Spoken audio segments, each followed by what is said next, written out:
ভাৰত তিব্বত সহযোগ মঞ্চৰ তৰফৰ পৰা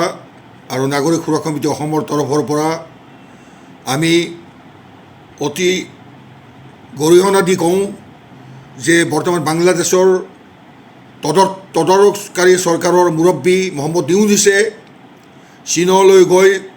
ভাৰতৰ কট্টৰ শত্ৰু চীনলৈ গৈ জি জিনপিঙৰ লগত আলোচনা কৰি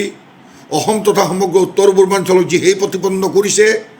আৰু যি চিকেন নেক বুলি কোৱা হৈছে শিলিগুৰি অঞ্চলৰ চিকেন নেকটোৰ পৰা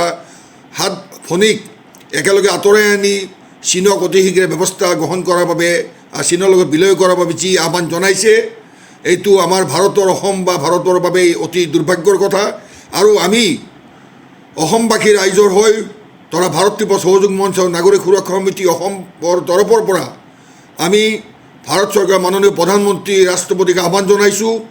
যাতে অতি শীঘ্ৰে চীনৰ এই যি চীনৰ লগত আলোচনা কৰি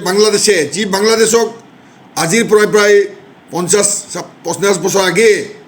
ভাৰতীয় সেনাবাহিনীয়ে স্বাধীন কৰাই দিছিল 1971 চনত। সেই বাংলাদেশে আজি ভাৰতৰ কট্টৰ বিৰোধী হিচাপে মহম্মদ ইউনুছৰ নেতৃত্বত চীনত গৈ যি ভাষণ দিলে আৰু উত্তৰ পূৰ্বাঞ্চলৰ 7খন ৰাজ্যক লৈ পেলাই চীনক ভাৰতৰ পৰা উত্তৰ পূৰ্ব আঁতৰাই দিয়াৰ যি এটা ষড়যন্ত্ৰ কৰাৰ ব্যৱস্থা কৰা হৈছে তাৰ বাবে মহম্মদ ইউনুছক কঠোৰতম ব্যৱস্থা গ্ৰহণ কৰাৰ বাবে আমি ভাৰতীয় আৰ্মি ভাৰত চৰকাৰৰ প্ৰধানমন্ত্ৰী মাননীয় নৰেন্দ্ৰ মোদী ডাঙৰীয়া ৰাষ্ট্ৰপতি মহোদয়াক আমি আহ্বান জনাইছোঁ যাতে এই ক্ষেত্ৰত এটা সুস্থিৰ ব্যৱস্থা গ্ৰহণ কৰি বাংলাদেশৰ যি আজি আগ্ৰাসন আমি ক'ব বিচাৰিছোঁ ইতিমধ্যে 1979 চনৰ পৰা যি অসম আন্দোলন চলিছিল তেতিয়া আমি এটা কথা আমি পাইছিলোঁ যে 78 চনৰ হীৰালাল পাটোৱাৰীৰ সংসদৰ মৃত্যু হোৱাৰ পাছত 47,000 বাংলাদেশী অসমত থকা বুলি তেতিয়া কৈছিল আৰু পৰৱৰ্তীকালত অসম চুক্তি সম্পাদন হ'ল আৰু ইতিমধ্যে 1971 চনক যি কাটঅফ ইয়াৰ হিচাপে লৈ পেলাই ইতিমধ্যে ভাৰত চৰকাৰে আইন মনোনয়ন কৰিছে। তাৰ বাবে আমি এটা কথাই ক'ব বিচাৰোঁ যে বাংলাদেশে যি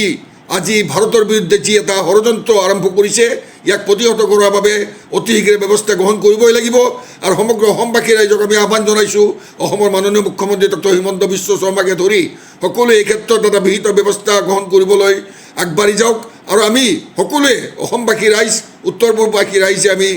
ভাৰত চৰকাৰক সম্পূৰ্ণ সহযোগ কৰাৰ বাবে দৰকাৰ হ'লে আমি ভাৰতৰ হৈ নিজৰ শক্তি প্ৰদৰ্শন কৰিবলৈ আমি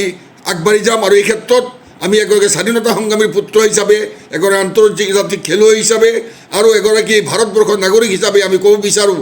যে অসম মাতৃ আৰু 7 ভনীক ৰক্ষা কৰাৰ বাবে ভাৰত চৰকাৰৰ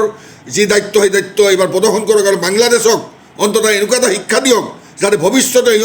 ইউনুছৰ দৰে হঠকাৰী এগৰাকী নেতাই তথাকথিত নেতাই যাতে